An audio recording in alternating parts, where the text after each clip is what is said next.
खतौली में उपचुनाव के लिए जयंत चौधरी आज मंसूरपुर में आ रहे हैं। हमारे साथ जिला पंचायत के पूर्व चेयरमैन तरसपाल मलिक हैं, राष्ट्रीय लोकदल के बहुत पुराने कार्यकर्ता हैं, उनसे जानेंगे खतौली में उपचुनाव हो रहा है, किसको श्रेय देते हैं। सरकार तो कहीं ना कहीं बैठ गई थी, तो आजम खां के मुद्दे पर अगर जयंत चौधरी चिट्ठी ना लिखते तो शायद विक्रम सैनी विधायक लगातार चले आते। जयंत चौधरी के इस बयान को, इस कार्रवाई को आप किस तरह देख रहे हैं? देखो, ये सरकार जो है बहुत उस्ताद सरकार है। ये चुनाव तो होना ही था, इनको भी जानकारी थी, ये अपनी चुपचाप तैयारी में लगे हुए थे।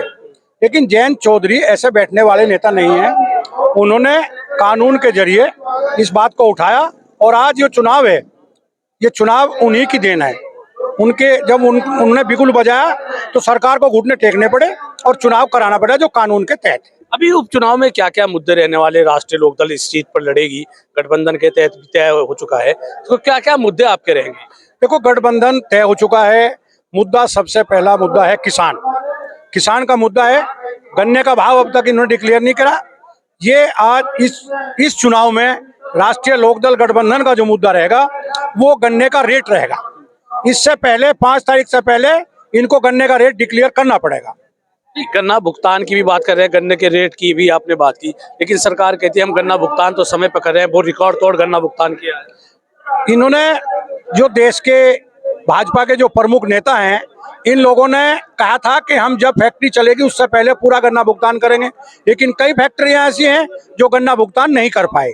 ये झूठ बोलते हैं, जुमलेबाज लोग हैं, और खतौली विधानसभा में इन जुमलेबाजों को यहाँ की जनता सबक सिखाने का काम करेगी। जब जयंत चौधरी ने चिट्ठी लिखी विधानसभा अध्यक्ष, तो विक्रम सैनी का एक बयान आया कि जयंत चौधरी मुजफ्फरनगर से लड़के दिखाएं, हम जयंत जमानत जब्त करा देंगे। उनके उस बयान को किस तरह आप देखते हैं? देखो, ये तो एक बहुत छोटी हरकत है इन लोगों की। ये इनके जो इस तरह के बयान हैं, ये इनकी बौखलाहट है। जयंत चौधरी बहुत बड़े नेता हैं, बहुत बड़े नेता के पोते हैं, बहुत बड़े नेता के बेटे हैं, खुद में बहुत बड़े नेता हैं, किसान मजदूर युवा की लड़ाई लड़ते हैं। ये इससे जाहिर होता है कि ये बौखला गए। भाजपा की बौखलाहट का ही, विक्रम सैनी की बौखलाहट का ये बयान था। मलिक साहब, अभी जो कवाल के गौरव के पिता है रविंदर, उन्होंने एक बयान जारी किया। उन्होंने कहा कि भाजपा दंगे के नाम पर हमारी अपनी सियासत करती है, सरकार बनाती है, हमारी सुध नहीं लेती। किस तरह देख रहे हैं उनके बयान को? क्या उनके बयानों में दम है? उनके आरोप सही हैं? देखो, आप लोग उनके बयान सभी ने सुने हैं, सुन भी रहे हैं। ये उनके जो बयान हैं, उन्होंने एक बात कही है कि ये दंगा जो कराया, किन लोगों ने दंगा कराया, इस पर ही आप देखिए दंगा कराने वाले लोग कौन है, उनका इशारा किसकी तरफ है। ये तो उन्होंने अपने बयान में क्लियर खोल दिया। ये बहकावा करके, दंगा करा करके इन लोगों को सत्ता अपनाने का काम करना था। इनको सत्ता चाहिए थी, इनके सब मुद्दे फैल हो चुके थे। ये इन्होंने दंगा करा करके अपनी सत्ता लाने का काम किया। वो जो कह रहे हैं वो उनके अंदर की चीज है। इसका सही जवाब तो वही उनके पिताई गौरव के दे भी रहे हैं और वही दे सकते हैं। तो आप लोकदल के वरिष्ठ नेता हैं, चुनाव जीतने के लिए मैदान में उतर चुकी है लोकदल, क्या क्या आपके पास रहेगा कि आप जनता को कहेंगे कि हम ये सब काम करेंगे चुनाव जीतने के बाद? विकास, युवाओं की जो नौकरी का जो मसला है, जो जिस तरह से आरक्षण, जयंत चौधरी जितनी लड़ाई इस पे लड़ते हैं, कोई सरकार, कोई भी व्यक्ति, विपक्ष कोई और बोलने को तैयार नहीं। पश्चिमी उत्तर प्रदेश में ही नहीं बल्कि प्रदेश में, देश में, मैं कहता हूं कि दूसरे जो नेता हैं वो घुटने टेक चुके हैं।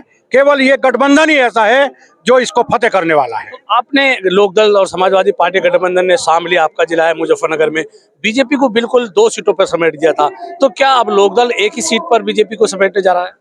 जब चुनाव ही एक पे है तो किस कैंप पे समेटेगा? यहाँ तो चुनाव एक पर ही है ना। नहीं, पहले जैसे मुजफ्फरनगर और ये खतौली बीजेपी जीती थी, बाकी सब गठबंधन के पास थी। अभी बीजेपी की एक सीट घट गई है, तो लोकदल क्या अपनी सीटों में इजाफा करेगा? बिल्कुल इजाफा करेगा, पक्का इजाफा करेगा। जिस दिन रिजल्ट आएगा आप लोग देख लेना, ये गठबंधन का कैंडिडेट यहाँ से जो भी जयंत चौधरी जी और अखिलेश जी जिसको लड़ाएंगे वो जीत करके जाएगा, निश्चित जीत करके जाएगा। तो ये थे तरसपाल मलिक, जिन्होंने बताया कि लोकदल किस तरह से खतौली विधानसभा के चुनाव में जीत हासिल करेगी। मैं हूं राशिद अली और आप देख रहे हैं खोजी न्यूज।